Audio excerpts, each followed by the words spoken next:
Bonjour et bienvenue. Lorsque Reed Exposition et IT Partners avec Laurent Hedieu nous ont proposé de faire une table ronde sur les nouveautés du marketing opérationnel, nous avons bien sûr répondu présent. Avec nous ce soir, 3 invités intéressants dans ce domaine. Avec Eric, un spécialiste donc, du marketing d'une façon générale, mais qui travaille aussi beaucoup sur le digital. Avec Samia, représentante maison, j'allais dire, de chez Reed, qui s'occupe du marketing digital, qui est responsable du marketing digital pour Reed Exposition au général, et Laurent Silvestri, fondateur, dirigeant d'OpenIP, un opérateur télécom. Également, je crois, Laurent, président du CDRT. J'aimerais commencer par toi, que tu te présentes un petit peu et que tu nous présentes un petit peu ce que tu fais aujourd'hui en termes d'activité. Donc Laurent Silvestri, comme tu disais, président d'un opérateur télécom. On appelle ça aujourd'hui un Cloud Communication Provider. Donc un opérateur télécom qui fournit des services entreprises de voix, de data, Internet, de convergence fixe mobile, d'applications de communication qui vont permettre de faire de la visioconférence, du chat ou des conférences audio plus simplement, de la téléphonie d'entreprise. Du cloud aussi, donc une offre assez ouverte qui va permettre de répondre à l'ensemble des besoins digitaux de l'entreprise sur tout le socle réseau et télécom. Donc également président du CDRT. Également en effet président du club des dirigeants réseau et télécom, qui est un club qui va représenter l'écosystème numérique français, dans lequel on va retrouver à la fois des équipementiers, des éditeurs de logiciels, des opérateurs de services et des opérateurs d'infrastructures qui sont tous partie prenante dans la construction des offres que vont consommer les entreprises. Avant de parler de marketing et avant de venir aux autres, tu as été auditionné par le Sénat récemment pour porter le message des télécoms. Donc tu es très impliqué dans cette diffusion d'informations. Oui, alors c'est vrai que le gouvernement a tendance à penser que la digitalisation des entreprises ou la transformation numérique des entreprises se fait par les opérateurs télécoms. Donc Orange et SFR seraient en charge d'accompagner les entreprises dans cette transformation numérique. Et on considère que ça n'est pas le cas, que ce sont les intégrateurs IT, réseau, télécom, qui au jour le jour, avec leur proximité, accompagnent les entreprises dans tous ces nouveaux enjeux, que sont bien sûr l'Internet, la cybersécurité, le passage au cloud, la transformation de mon IT vers le cloud, la consommation, les nouveaux usages, le big data, l'IoT, on peut y aller, on peut en parler beaucoup. Donc en fait, mon approche, elle est de mettre en avant cet écosystème numérique auprès de l'ensemble des instances, du régulateur, l'ARCEP, jusqu'au Sénat, en effet, aujourd'hui. Mais de t'impliquer, avant le marketing, déjà de t'impliquer dans la promotion de l'écosystème. De l'écosystème, de notre profession au sens large. Ouais. Samia, est-ce que je peux vous demander de vous présenter un petit peu quel est votre rôle, votre activité au sein de Reed Exposition France? Oui, bien sûr. Donc, Samia Amada, responsable marketing stratégique chez Reed Exposition France, dont IT Partners en est un des nombreux salons. Et donc, j'accompagne les directeurs de salon dans le cadre de leur stratégie, c'est-à-dire qu'en tant qu'animateur d'un marché, en tant qu'animateur de communauté, il s'agit aussi de proposer des produits et des services en adéquation avec leurs clients et les besoins, et pour tout ça, pour en faire une émulation au sein de nos événements. Eric, est-ce que je peux te demander de te présenter, parce que tu vas le faire bien mieux que je ne le ferai, en homme de marketing que tu es, et de nous proposer également ta vision du marketing aujourd'hui. Qu'est-ce que c'est que le marketing aujourd'hui ? Donc moi, alors j'accompagne des marques sur des problématiques marketing qui vont souvent être omnicanales. Donc comment travailler un client et donc donner une rentabilité qui sera plus forte en jouant sur les 2 canaux qui vont être, ou les 3 canaux qui vont être complémentaires, en utilisant tout ce que l'on va pouvoir avoir comme à disposition sur du trafic, donc faire venir du monde, le CRM, l'UX des sites, des services, voilà, tout ce qu'on peut imaginer pour augmenter la valeur du client. Donc on a pu voir ces dernières années que le marketing est très fortement utilisateur de data. C'est un des gros sujets puisque ça va nous permettre derrière de travailler la prospection, c'est-à-dire qu'on n'arrose plus très large, on va cibler les personnes que l'on ne connaît pas, on va même cibler des personnes hors du site que l'on connaît parce qu'on sait qu'elles ont une certaine valeur.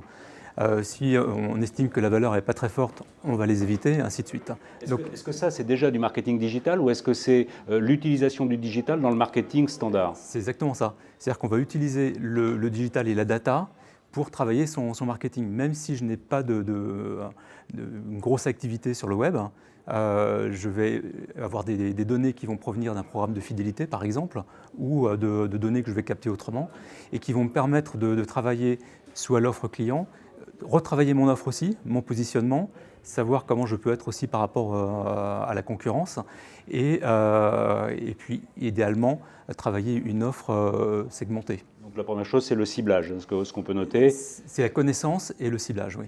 Laurent, de ton côté, toi tu fais du B2B2B.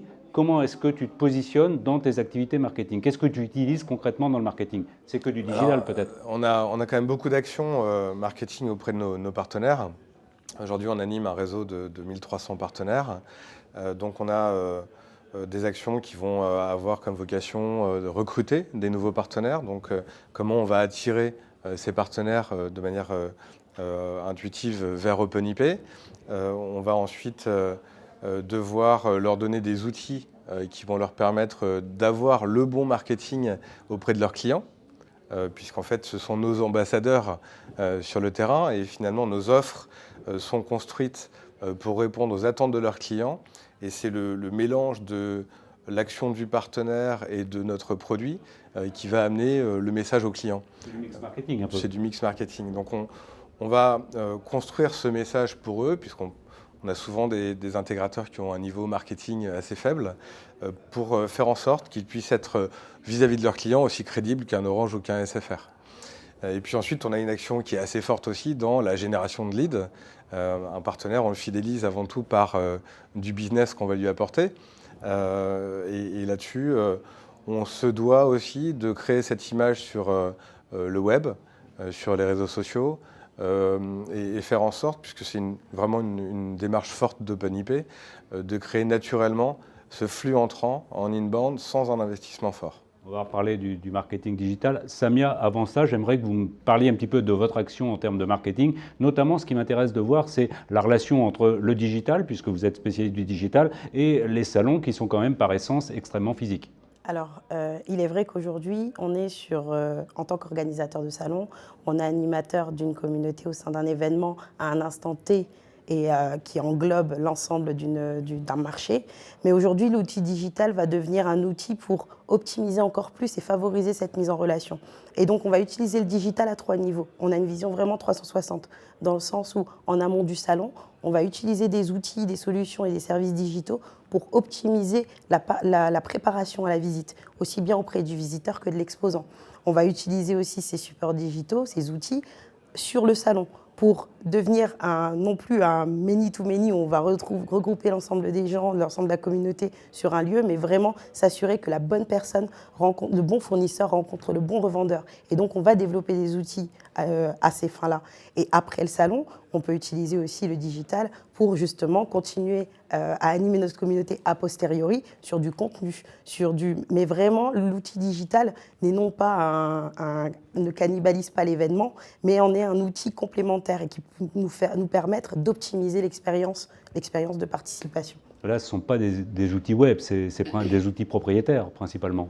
Oui, essentiellement, ce sont des outils propriétaires, mais également des outils web. Il peut nous arriver d'utiliser des outils web qui vont être intégrés dans notre plateforme. Et est-ce que vous utilisez ces outils, par exemple, ces outils web des réseaux sociaux, pour faire vivre la communauté du salon, par exemple, au long de l'année? Est-ce que vous suivez ça par rapport à chaque salon? Ça doit faire une grosse activité. Tout à fait. On va utiliser les réseaux sociaux pour déjà gagner en notoriété et donc derrière avoir un processus de recrutement de nouveaux acteurs qui vont pouvoir trouver leurs solutions et répondre. Et le salon va répondre à ses besoins, mais aussi a posteriori ou même en amont, dans une stratégie, on en parlait, dans la stratégie inbound, où on va vouloir recruter de nouveaux leads. Et donc, pour le coup, on va utiliser du contenu, des blogs, pour pouvoir recruter de nouveaux visiteurs et de nouveaux exposants sur nos événements. Avec une finalité très opérationnelle. Tout à fait.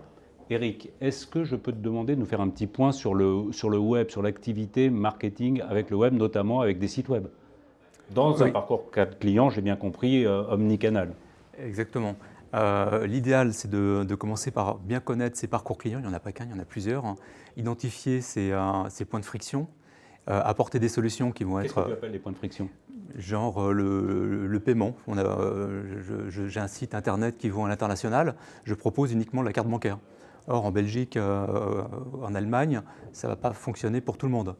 Donc, il faut apporter des solutions pour que l'ensemble des clients qui sont dans ceux que l'on a identifiés puissent aller jusqu'à l'achat et puis ensuite être fidélisés.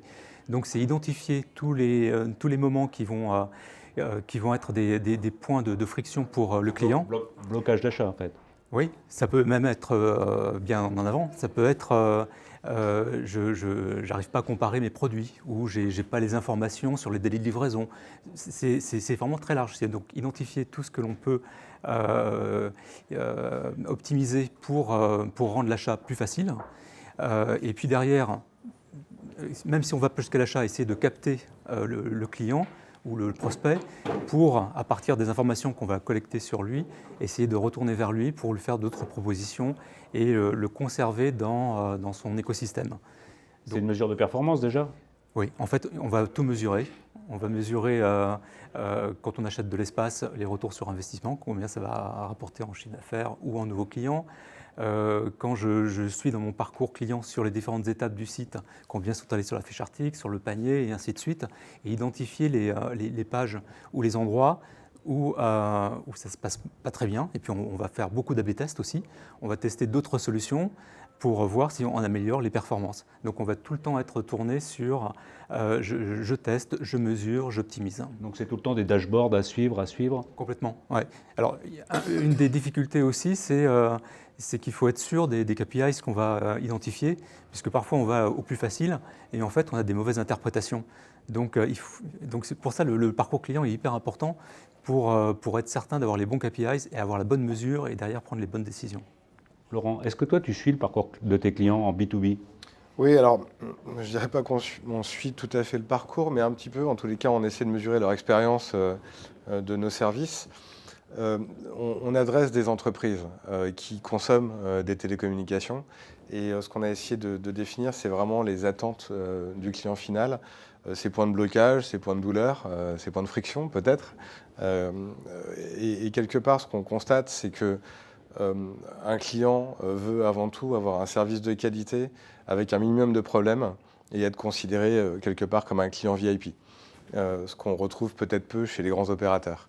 Donc on a essayé de construire une expérience client très VIP finalement ça nous a permis de définir le pourquoi d'OpenIP, qui nous sommes, ce que nous amenons et comment nos partenaires doivent contribuer à ce service et à cette attente du client final. Et en fait, ensuite, dans notre communication, tant vis-à-vis de nos partenaires que vis-à-vis de nos clients, on essaie de pousser ce message pour faire en sorte que la lecture que le visiteur va pouvoir avoir de notre message, que ce soit sur le web ou même sur du print, corresponde finalement à la réponse à ces points de blocage. Ils ont compris qu'on ne voulait plus ça. Et c'est justement ça que j'attends. Donc on essaie de faire en sorte que nos partenaires s'associent finalement à notre message et le reconnaissent comme le message attendu par leurs clients. Et finalement que le client lui aussi reconnaisse ce message et se dise « c'est là que je veux aller ». Ça te permet des référencements naturels, pour parler concrètement? C'est ça que tu ça cherches permet beaucoup? d'avoir un référencement naturel.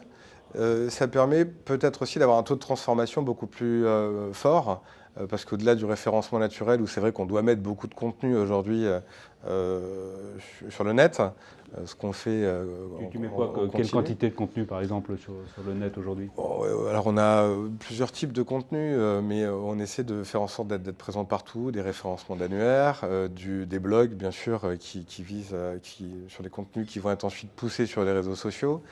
Donc le blog va répondre à des problématiques clients, utilisateurs, comment je réponds au télétravail, comment je réponds à la mobilité, comment je réponds à la génération aux millennials qui ont des nouvelles attentes, comment je réponds justement aux vieilles générations qui ont d'anciennes attentes.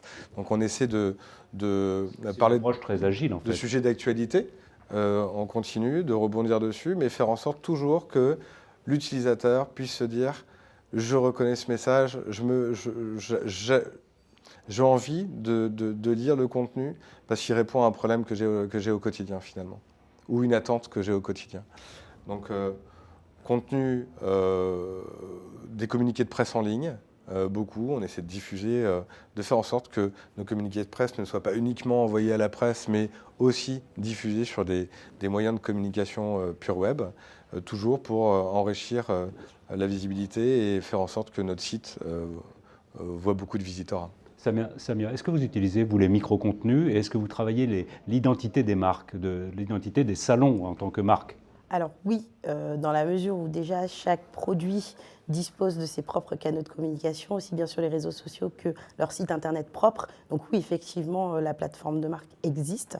Après, il est vrai qu'on a l'entité RID Exposition qui va promouvoir aussi les différentes marques, mais IT Partners, par exemple, dispose de ses propres, de sa propre force de marque et donc va communiquer autour des problématiques de ses clients, aussi bien potentiels exposants que visiteurs. Mais par exemple, IT Partners, vous ne marquez pas IT Partners by RID Exposition. Ce n'est pas très mis en avant. C'est IT ce n'est pas une volonté. En entité Tout à fait. Aujourd'hui, nos marques à proprement parler, sont tellement fortes qu'elles n'ont pas besoin d'être sous l'égide de RID Exposition France pour pouvoir exister et pouvoir parler à leur marché. Donc aujourd'hui, un IT Partners a la force nécessaire pour pouvoir parler justement à sa communauté de revendeurs et de fournisseurs en solutions. Et pour toi, Eric, la création de contenu, le micro-contenu, le référencement naturel ou pas naturel ou payant, qu'est-ce qu'il faut faire aujourd'hui? Il faut tout tester. Il faut tout tester. Alors celui qui est le plus intéressant… Par rapport à des marchés, par rapport à des mots-clés, par exemple. Oui, on disait tout à l'heure, téléphonie, c'est pas la peine. Là, on sait que c'est très très cher, qu'il y a des sociétés qui sont prêtes à mettre très cher pour avoir. Alors, il y a des stratégies de jouer la longue traîne, c'est-à-dire plein de mots les uns après les autres, mais on va toucher des micro-segments, donc ça va être très, très compliqué. Effectivement, jouer le référencement naturel, c'est bien, à condition que les concurrents ne soient pas sur exactement la même stratégie, parce que là, ça devient compliqué aussi.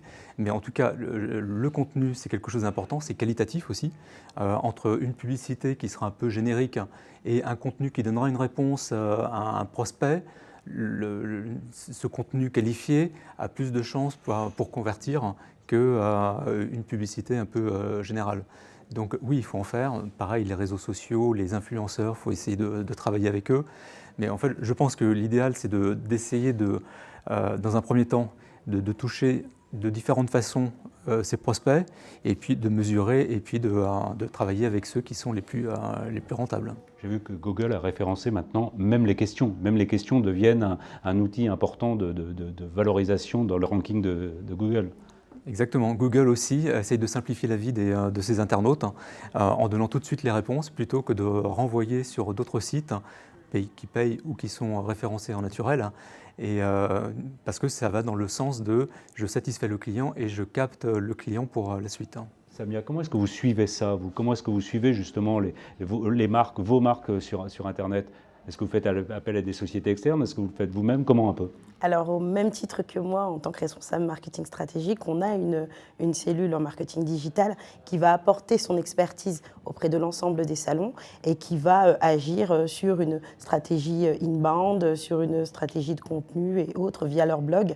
Et donc, qui va apporter son expertise métier auprès de l'équipe salon pour pouvoir promouvoir leurs événements via les canaux digitaux. Et vous regardez les remontées un petit peu de ces… Tout à fait. On regarde les remontées aussi bien en termes de volumétrie de PE, en termes de leads, en termes, oui, tous ces insights, tous ces KPI dont on peut parler en termes de, comme vous, sur vos produits. Oui, effectivement, nous, dans une vision salon, on a aussi ces remontées d'informations et on essaie le mieux possible, en tout cas, de recruter un maximum de visiteurs et d'exposants potentiels. Et qu'est-ce qui marche le mieux alors pour les recruter? Question difficile. Je pense que c'est un mix de tout. Je pense que c'est un mix d'une… Un petit peu comme disait Eric, d'essayer un peu tous les canaux. Je pense qu'il faut tout tester et tout est complémentaire. Ça peut être la force commerciale, aussi bien les canaux digitaux, aussi bien le marketing opérationnel. Tout est lié et c'est pour ça qu'aujourd'hui, on n'est pas dans une stratégie canaux par canaux, mais dans une stratégie omnicanal, c'est-à-dire d'accompagner le client du début, quel que soit son canal d'arrivée, mais de l'accompagner du début jusqu'à la fin, jusqu'à la conversion, tout simplement. Comment tu as organisé, toi, Laurent, en termes de marketing? Alors, on a une petite équipe marketing, on travaille beaucoup sur les contenus. C'est la force de dire que tu es petit, tu vas être gros, hein, force, tu es déjà une société importante. Je te remercie. On a une petite équipe marketing. Alors c'est vrai on aime bien produire notre propre contenu, notamment en termes d'images, enfin de bande dessinée. On a un jeu, on est toujours un peu dans le jeu finalement, dans notre manière de communiquer. Donc on a notre propre création de contenu, à la fois sur non, alors pas le digital, mais les dessins et le contenu, le contenant et le contenu, j'ai envie de dire, quelque part. Et on essaie de créer cette propre identité qui va toujours être en référence avec nos valeurs et les attentes de nos clients, finalement. Donc on construit le contenu, on diffuse le contenu et on a des outils qui nous permettent de mesurer, en effet, les taux d'influence, on va dire, sur les réseaux ou sur Google. Mais tu essaies toujours de jouer un peu la différenciation. Si je prends l'exemple d'IT Partner où tu es exposant, tu as une approche en marketing terrain, cette fois-ci, une approche un petit peu particulière. Tu peux en dire un mot, ta vision, ton approche alors, je crois que le sujet avant tout, c'est que nous, on veut faire des télécoms quelque chose de fun. On veut que le client il soit heureux de son service télécom et de ses télécoms. On veut que nos partenaires soient dans une relation de proximité avec nous. Donc, on a toujours une démarche qui vise à se différencier des autres. On n'a pas l'impression d'être un stand qui est sur un stand d'un salon. On est plus en train de s'amuser avec notre manière de communiquer. Donc c'est anticonformiste, c'est pas du tout professionnel, même si on est tous très professionnels au jour le jour dans notre manière de travailler. Et on veut, comme on est dans une relation de proximité, tant avec nos clients finaux qu'avec nos partenaires, on veut qu'ils se sentent bien chez nous. Donc notre stand est avant tout un lieu d'accueil où on va pouvoir passer un bon moment, se poser, là où c'est vrai que dans un salon, on a tendance à marcher 2-3 heures, parler, être fatigué. Là, on veut qu'ils viennent, qu'ils se posent, qu'ils s'installent avec nous, qu'on puisse échanger et avant tout se retrouver parce que finalement, pour nous qui avons beaucoup de partenaires et assez peu de commerciaux, le salon IT Partner est avant tout un endroit où on va retrouver nos partenaires et conquérir d'autres partenaires qui vont peut-être être jaloux et se dire mais pourquoi ils ont une relation aussi forte avec... Le partenaire, pour toi, c'est le client. Non, le client final quand même, et le client, l'entreprise est le client pour moi.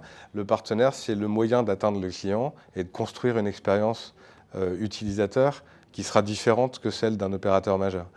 Donc, parce que le partenaire connaît déjà ses clients, il est en proximité, il a une image de marque, etc. Donc, on joue beaucoup sur cette image de proximité, d'accessibilité, de disponibilité, d'humanité. Et dans notre manière de nous présenter et de ne pas faire des ronds de jambes ou se prendre au sérieux, on a à la fois ce jeu et cette capacité de vraiment créer une relation humaine avec nos partenaires. Et c'est ce qu'on cherche à faire dans toute notre communication aussi. Travailler l'image et la marque. La toujours. qualité sans se prendre la tête. Eric, pour quelqu'un qui ne fait pas de marketing ou peu de marketing aujourd'hui, qui est une petite société et qui se pose beaucoup de questions sur le digital, quel conseil tu lui donnerais? Un conseil hors tout, qu'est-ce qu'il faut faire? Déjà avoir un site web propre. Déjà, oui. Et puis en fait, c'est beaucoup de bon sens le marketing. Hein. C'est faciliter la vie des clients. Donc c'est de reprendre sa façon de communiquer avec lui, de lui proposer ses offres et de se mettre à la place du client. Et là, je pense que cette entreprise peut voir qu'il y a des choses à améliorer. Et donc finalement, elle va faire du marketing aussi. Et puis elle va continuer avec d'autres choses. Mais je crois que c'est un moyen d'entrer dans le marketing. Hein. Samia, de votre côté, quel conseil vous donneriez à une société jeune qui débute, qui veut faire du marketing, qui ne sait pas trop comment faire, qui ne sait pas trop quoi faire? Qu'est-ce que vous lui diriez de faire? Alors, tout dépendra de son objectif, mais s'il veut déjà gagner en notoriété, je lui proposerai de participer à un salon. D'accord. Déjà. C'est une bonne réponse. Participer à un salon pour gagner en notoriété et faire du business. Après, effectivement, comme le disait mon prédécesseur, l'objectif aussi, c'est surtout d'avoir de l'empathie. C'est important d'avoir de l'empathie pour son client potentiel, parce qu'au travers de cette empathie, on comprend son besoin et on comprend ses points de douleur. On revient toujours au j'ai l'impression, on revient toujours, quel que soit le secteur dans lequel on est, on en revient toujours au même une approche customer-centric. Customer-centric. On est sur le point de douleur, le besoin et avoir l'empathie nécessaire pour pouvoir y répondre, tout simplement. Enfin, c'est simple, mais... Laurent, un peu la même question. Quel conseil tu donnerais à tes concurrents pour devenir aussi bons que toi en termes de marketing? Déposer le bilan. Non, alors, je crois que quand on crée une entreprise et qu'elle est jeune, il faut vraiment se poser les bonnes questions. Qui sont mes clients? Quelles sont leurs attentes? C'est évident. Comment je vais y répondre? Il y a deux stratégies pour y répondre. Il y a la stratégie de la concurrence. Je fais comme mes concurrents, ou alors je cherche à disrupter mes concurrents. On parle d'océan rouge, d'océan bleu. Moi, j'ai été plutôt dans une approche où on cherche à faire autrement que ce que font nos concurrents. Donc, plutôt disrupter l'approche. Et puis ensuite, quand on a bien compris ça, quand on a compris qui étaient nos clients et la manière dont on voulait les approcher, c'est très important d'avoir une identité, de comprendre son identité. En fait, on a beaucoup travaillé sur le why, le how et le what, donc le pourquoi nous sommes ici. Faire en sorte que la raison d'être de l'entreprise soit bien identifiée par nos salariés, nos clients, nos partenaires, et que tout le monde puisse bien comprendre à quel niveau on se positionne finalement dans la chaîne. Et ça va dicter, parce qu'un why c'est très simple et ça doit être intemporel, on doit garder un why pendant 10 ans. Apple a un why, Microsoft a un why. Ce why va permettre vraiment de dicter toute la stratégie de communication, le ton qu'on va utiliser, la manière dont on va approcher les gens, que ce soit en physique ou de manière digitale, hein, évidemment. Mais je pense qu'il faut avoir conscience de ce qu'on est et de ce qu'on veut apporter avant tout. Question marketing, finalement, avant toute question. Il est vraiment du marketing. Le marketing n'est qu'un outil, un moyen d'exécuter quelque chose qu'on a déjà compris et défini en amont. Et il y a beaucoup d'entreprises qui qui se créent parce qu'elles ont un produit. Donc elles utilisent finalement le produit qui n'est qu'un what, donc une conséquence de toute une stratégie, et qui n'ont pas la stratégie en amont. Donc il faut savoir pourquoi on est là, parce que ce produit il aura une fin de vie peut-être, il faudra le remplacer et il faudra savoir par quoi on le remplace. Donc bien avant les questions marketing se posent des questions de ce qu'on veut vendre et comment le vendre. Exactement. Je vous remercie à tous les trois d'être venus ce soir avec nous donner quelques idées sur le marketing opérationnel. Je remercie également toutes les équipes de Reed qui ont organisé ce soir une réunion d'information préparant IT Partners 2020, de nous accueillir dans ce superbe lieu à La Défense. J'espère que cette table ronde vous aura donné quelques idées, quelques éléments de réflexion pour améliorer votre marketing. Merci.